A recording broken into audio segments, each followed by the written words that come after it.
Zoomed in on this. So we're going to talk about the astrology of the new moon first.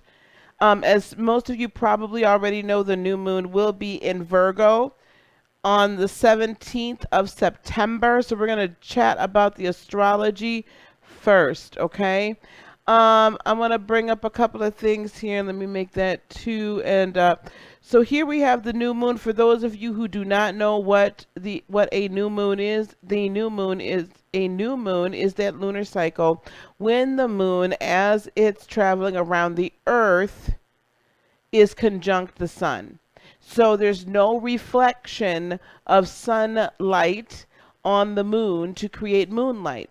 Even though the moon is a luminary, as we all know, it is a mirror. It is a mirror. It reflects the light and the energy from the sun to Earth. Okay, so if that's why the moon rules your emotions.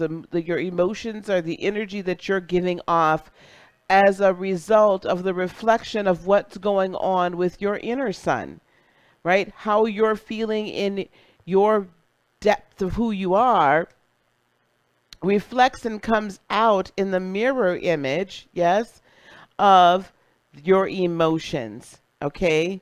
If you've ever heard, some people will say my emotions betrayed me and things of that nature, that's because your inner moon, your emotions, reflects what's going on with your own internal sun, the seat of your power. So that is happening in Virgo, and it will be happening at 25 degrees Virgo. There's a few things that are pretty intense about this. By it being in Virgo, in September, that is, so this is an earth energy. Virgo can represent a woman that is of childbearing age, can be represented, by the Empress, okay? Can be represented that way. The Queen of Pentacles as well, okay? So, oh, thank you, Kina. Thank you. Thank you so much. So the Queen of Pentacles, hey, Sassy, as well. So this is a real kind of Gaia type energy, okay? It's Gaia energy. By it being Gaia energy or Mother Earth energy, to me, Virgo, that's truly what it really represents. In some respects, some people say it could represent the Mother Mary in Christianity, as this kind of virgin birth. So this is this new moon, new moons are always times to set your intentions.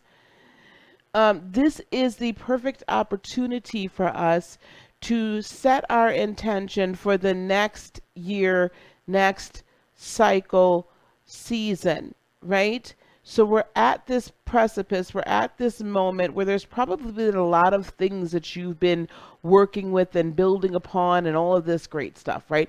You've been, through this COVID time, hopefully you've taken the opportunity to really work on self, to do some really deep shadow work and then integration of that energy, right? And integration of those lessons. You've probably dove deeper into yourself. Perhaps you've worked with somebody like myself or someone else to get some akashic or galactic record readings, or you've just really been getting into meditation and studying more about spirituality and really trying to get to know yourself. Now, it's never too late, but over these last 8 months, and as those of us, most of us know, they say 9 months to make a baby. Well, it's really 10 because, 36 weeks. Okay, you go to 40 weeks, right? That's your due date. So that's 10 months. I don't know why they keep shorting us women a whole 4 weeks of carrying a child. But I don't short myself them 4 extra weeks. Okay, 10 months. 10 months.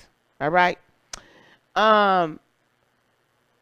But right till it comes into completion, which actually makes more sense, and we'll talk about the numerology of it another time. At any rate, this Virgo season being the 9th month of the year, it feels like during this month, we're preparing for the birth of something. And if you look back on every year, for most of us, for a lot of us, the representation of Virgo is like we get first fruits. We get kind of first fruits at the end of August when Virgo season comes in. As September rolls through, we begin to get more harvest of crops, right? You'll see a lot of births as far as, like maybe cattle or other animals and wildlife. But Virgo is really, it's the beginning of this birthing season. You're beginning to feel the birth pains. You're beginning to feel this, when you're about to give birth, women that have had children, and men that have not, I'm going to inform you of something. Women go through this time period, like right before, maybe a week or two before they're about to give birth, they go through this nesting thing, right? Where they create, right? The nursery's got to get done. They got to make sure they got diapers. They got to make sure they got bottles, or they have whatever. If they're going to breastfeed, they have all of that. That what they need. The crib's got to get done. They got to have clothes. Like everything is kicked into high gear. You do this nesting thing. You're running around cleaning everything 50 million times. You're big pregnant, you're out to here, but all of a sudden you just have this desire to clean. And you have this desire, you clean and then you rest. You clean and then you rest, but you're in this nesting period because the birth it's an impending time. The birth of this child is impending. And what I'm putting forward to you is this, that the birth of your child, spiritual child, the birth of your purpose, the birth of your gifts, the birth of the next phase of your life is impending. It is drawing nigh. It is getting close. And so if you've been feeling like, oh my God, I got to get all this stuff done. Hey, Trine, how are you? Everybody, please also go check out my wonderful Trine Chandarai's astrology coach. Thank you.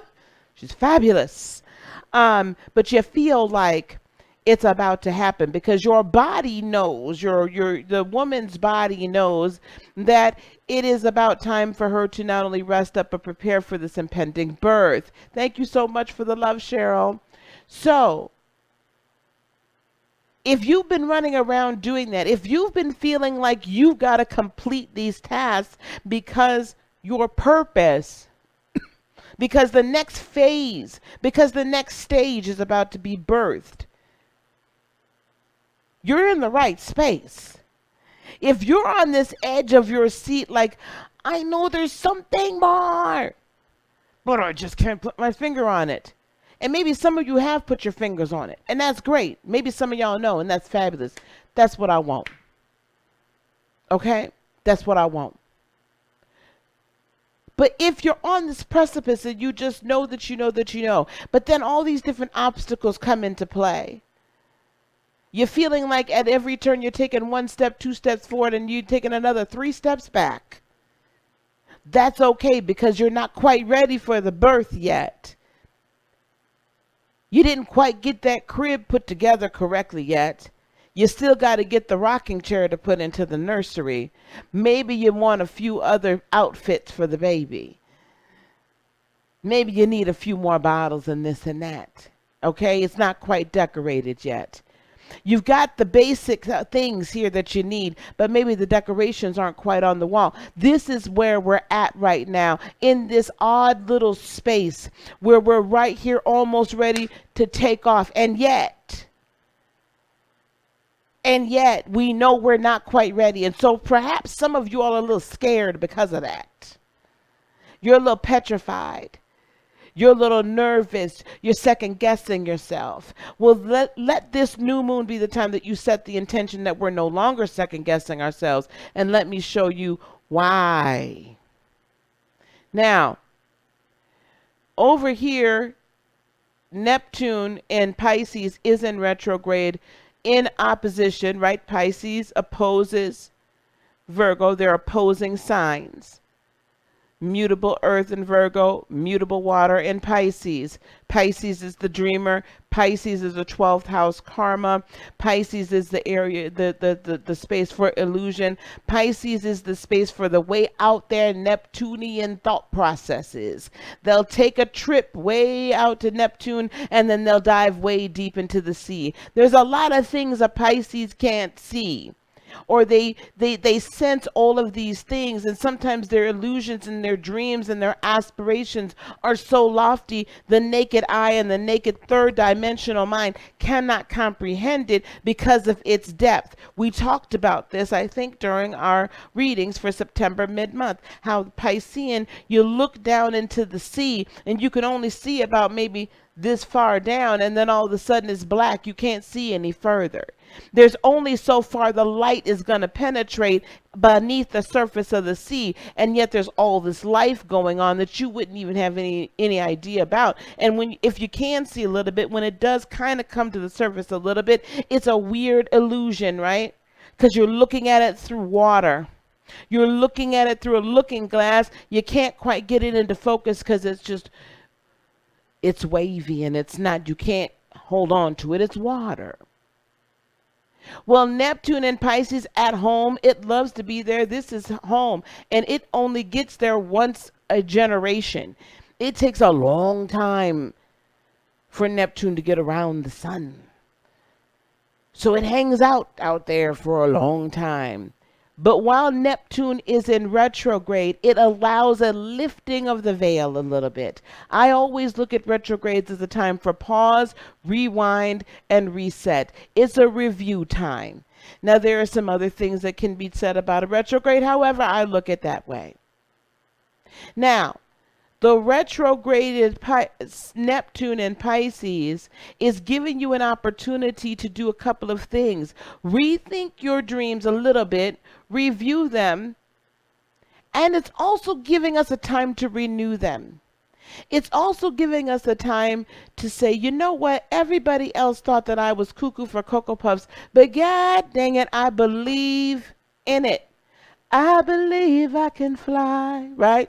So if you believe you can fly, you believe you can touch the sky, well, go ahead on and fly, okay?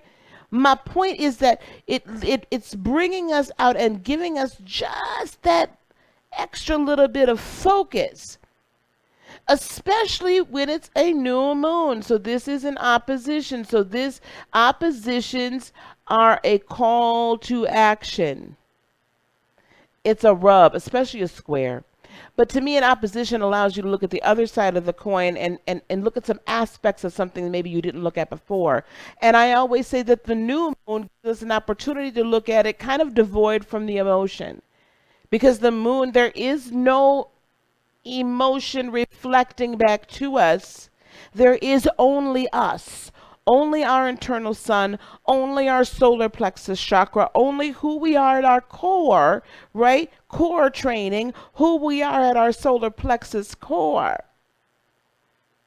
That's what's shining through, and it's shining through magnificently. There is no moon mirror to shine back on us and say, well, maybe not, I don't know, I'm not sure, how do I feel about it? No, this is a very logical moment. This is the time where you can see very clearly, review that.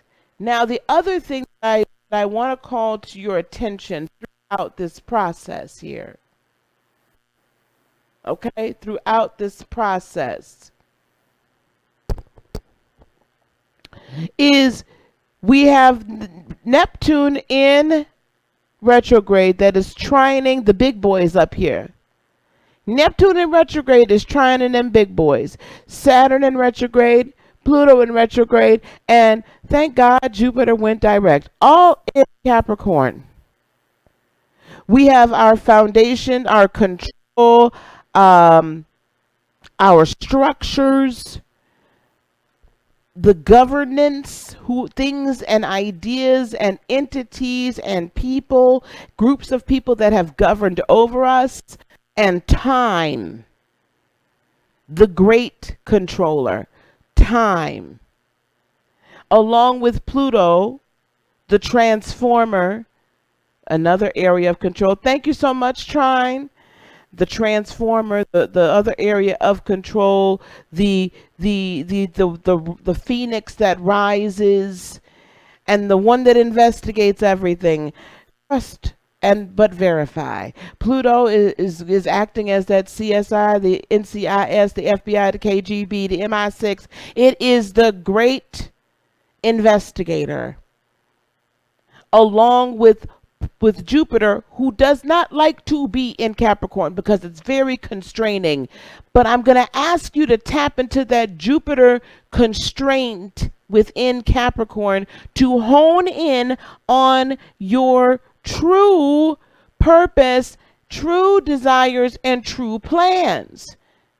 We got all these big ideas everywhere, everybody, and we've had all these things that have come to us, and this energy and this emotion and this ideas and da da da da da da da da da da da, expand, expand. We know we want to expand. We know we don't want to be controlled. We know we don't want to have to maybe clock in on that 9 to 5, or we know we want a different 9 to 5. We know we want to do a different career, or we want to, I don't know, maybe you want to be on YouTube. I don't know, but you want to do something more, and you know you're called to do something more, and yet you feel so constrained. This is why, but I'm going to ask you to switch this from being I'm constrained and confined to I will find freedom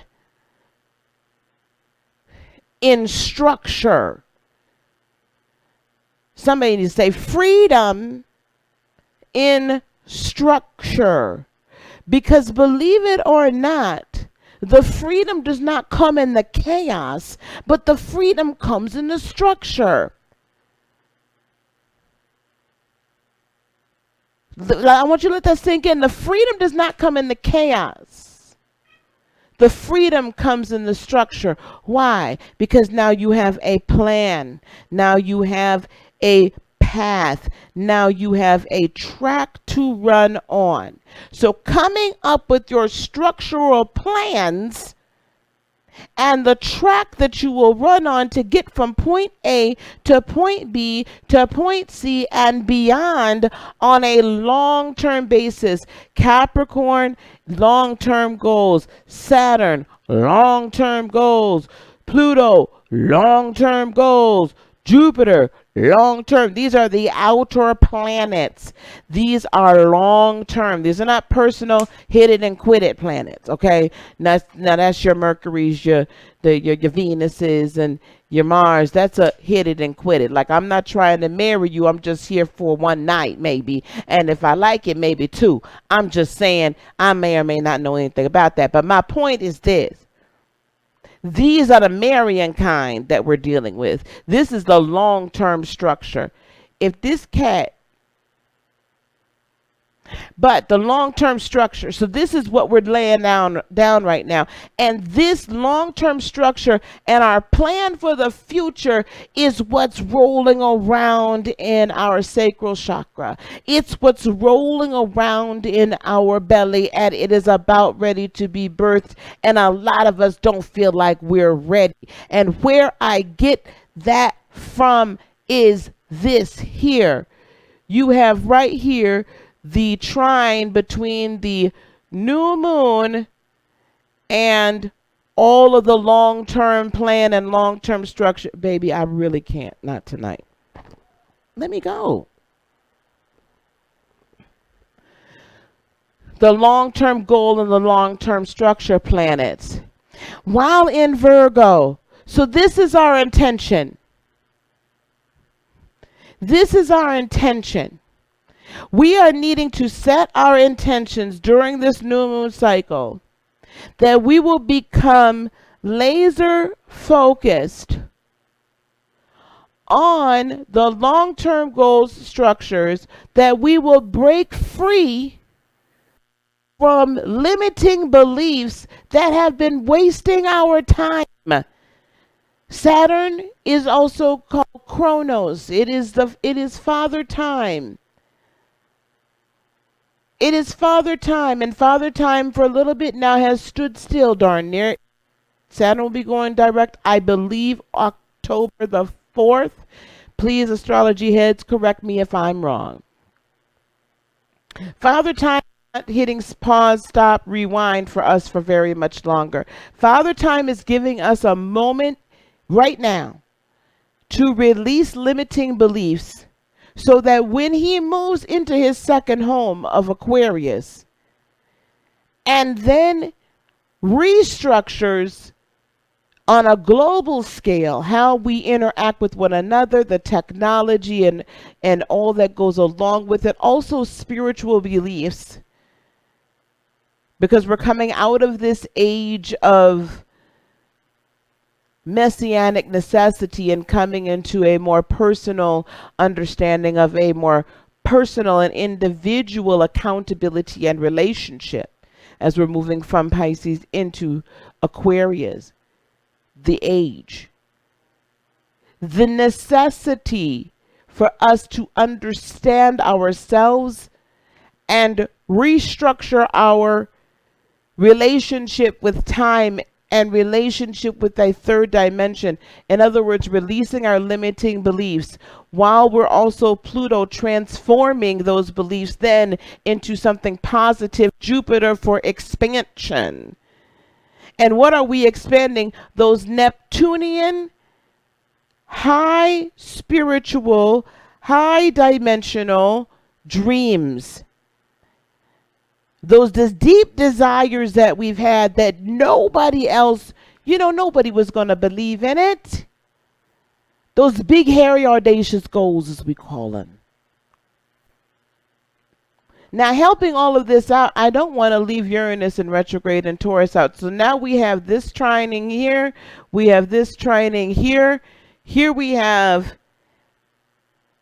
a very powerful Earth trine of generational, life-changing, once in a lifetime, once in almost a millennia almost, opportunity to change our daily existence so radically and change our daily interaction with the earth so radically and with the heavens so radically that we break free from all the things that have bound us up and we relate to time in a different way. Time backwards is emit. What are you emitting over time? What are you sending out over time? What are you putting out in the universe over time? Are you ready for the birthing of your purpose?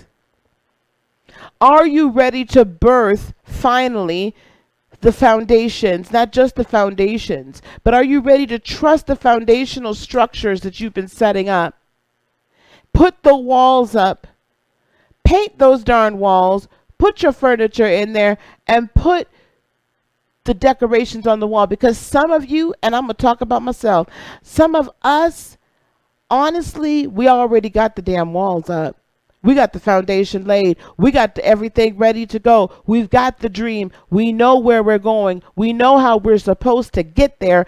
And yet we still are questioning ourselves because we can't decide if we're going to put taupe or tan on the damn wall. Okay? Let it go. What's more important is what energy are you going to emit over time so that you can conquer time, so that you can birth this outside of when other people tell you that you're supposed to actually gain and live and be who you're meant to be. Because too many of us have been told we can't do it. It's never going to work. It's going to take all this time. It's going to take all that time. I'm tired of emitting that energy from now on. Okay? The energy I'm emitting is, it's my time. The energy I'm emitting is, I trust my foundation. I trust what I have learned. I trust my transformation. I trust that when I bust out as a beautiful butterfly and a fiery phoenix, I'm going to win. This is what you should be setting your intentions toward. No longer, maybe, I don't know, I'm not sure, possibly. No. Win. All right. That was tonight's sermon. I'm going to pass the plate in a minute. I'm just kidding, y'all. All right. Let's